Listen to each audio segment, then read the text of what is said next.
Start to decide about the vegetable in Arabic. Start, go ahead. What is the Arabic word of vegetable?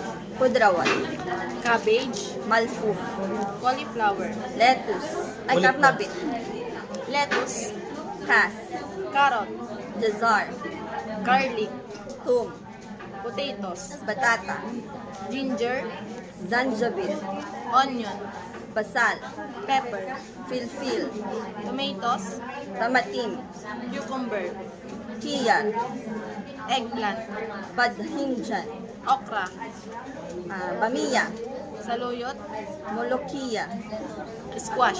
kara. Okay, mashallah. Okay, reverse.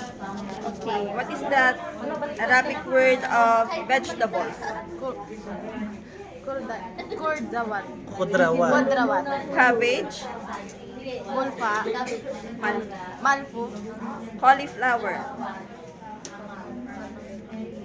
karnabit, lettuce, kas, carrot, jazar, garlic, tom, potatoes, batata, ginger, zanjabil, onion, basal, pepper, pilpil, tomatoes, tamating, cucumber, kiyar, eggplant, badhinjan, okra, bamiya, saluyot, molokiya, squash. kara. Oh, mashallah. Congratulations. Alf Mabruk sa inyong